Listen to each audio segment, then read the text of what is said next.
Notice వచ్చిన తర్వాత సరే నోటీస్ వచ్చింది అని చెప్పి ఏదో రిప్లై పెడతారు వీళ్ళు రిప్లైకి అంటే డైవర్స్ తీసుకొని ఫిక్స్ అవుతారు అన్నమాట. వీళ్ళు కోర్టుకి వెళ్తారు, డైవర్స్ అప్లై చేసుకుంటారు. డైవర్స్ అప్లై చేసుకున్న తర్వాత వాళ్ళు పెట్టే సాక్ష్యాలు చూస్తే యువతల భార్య కానీ భర్త కానీ షాక్లో ఉంటారు. అది ఇదేంటి, ఇది ఆ రోజు ఈయన కదా ఇలా చేస్తే నేను ఇలా రియాక్ట్ అయ్యాను. అసలు అప్పటి వరకు ఎప్పుడు అలా రియాక్ట్ అయ్యే ఉండదు ఆమె, ఆ రోజే అలా రియాక్ట్ అయి ఉంటుంది. అప్పటి వరకు అవతలైన కూడా ఏదో పని చేసి ఉండడు, ఏదో పని ఆ రోజే కావాలని చేసి ఉంటాడు ఇది రికార్డింగ్ చేస్తానికి. మీకు అర్థమైంది కదా నారాజు? అర్థమైంది. రికార్డింగ్లో ఈ ఎవిడెన్స్ దాంతోపాటు ఇంకో 4-5 ఇలాంటి ఎవిడెన్స్లు పెట్టేసరికి మీకు ఇంకో ఎగ్జాంపుల్ ఇస్తాను నారాజు గారు.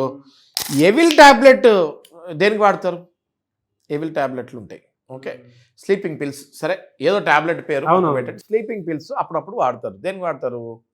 ఏదో ఒకేషనల్లీ ఏదో బాగా డిస్టర్బ్డ్గా ఉంటే డాక్టర్ ప్రిస్క్రిప్షన్ స్లీపింగ్ పిల్ వాడతారు.